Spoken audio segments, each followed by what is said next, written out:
On a fait une pub un moment donné sur Maxi, le confinement, que tu manges trop puis que tu deviens gros. Tu te moquais des gros. Ouais, c'est ça. Puis on n'a pas vu ça venir, tu sais, puis c'est le nombre de personnes que quand le premier confinement a eu, hey, j'ai pris du poids, moi, avec. On faisait un clin d'œil à ça, puis avec toute l'expérience que j'ai, que l'agence a, on n'a pas pensé que ça pouvait fâcher du monde. Puis ça n'a pas fâché tant de monde. Mais il y a une association qui a écrit et je sais pas ils sont combien, mais moi j'ai eu 15 000 messages dans les jours qui ont suivi. Puis t'as ça, je sais pas si tu savais, mais dans tes statistiques, t'as le nombre de messages négatifs. Ils analysent les mots, pis tout ça, ouais. Puis moi, j'en avais 3, tu sais, sur 15 000. C'est vraiment pas gros. Mais c'est pas des 3%. 3 personnes.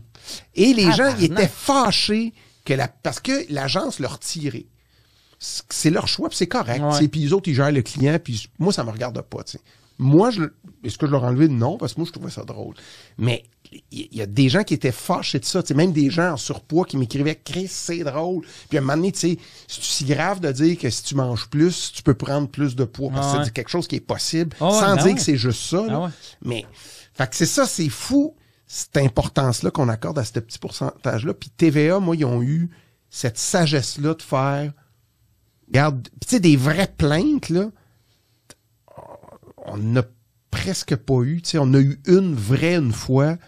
C'est fou, ça, tu sais, parce que les gens, ils savent pas, mais tu sais, tu peux envoyer un courriel parce que t'es fâché ou tu peux appeler, mais tu peux faire une plainte au CRTC si t'es fâché.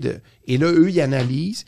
Et si la plainte est fondée puis la personne qui porte la plainte, il gagne, faut que tu t'excuses. Le diffuseur s'excuse publiquement. Puis nous autres, c'est arrivé une fois, une personne, puis dans ce temps-là, on avait une moyenne de en haut de 2 millions, le 2,1 millions de codes d'écoute. Puis c'était un moment donné, il y avait une... moi, j'avais écrit, en tout cas, l'amie à ma fille, elle faisait de la danse poteau, elle avait 7-8 ans, en bikini. Puis là, ma fille, elle vient me chercher, puis elle dit, viens voir mon amie, elle fait de la danse. Puis là, elle se met à danser. Parce que j'avais vu ça pour vrai dans les nouvelles, qu'il y a des mères qui apprennent le pole dancing avec leur enfant. Puis ça m'a fait capoter, fait que j'ai mis ça dans un beau malaise.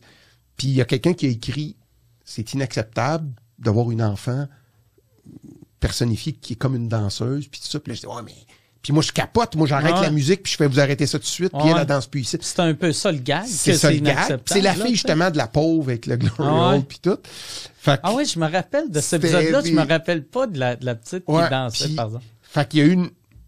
Là, c'est venu à mes oreilles.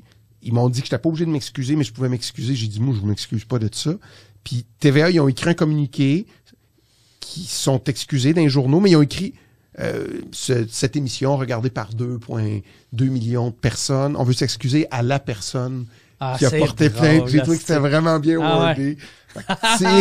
Chris qui s'excuse, mais il a fait passer pour une crise de conne.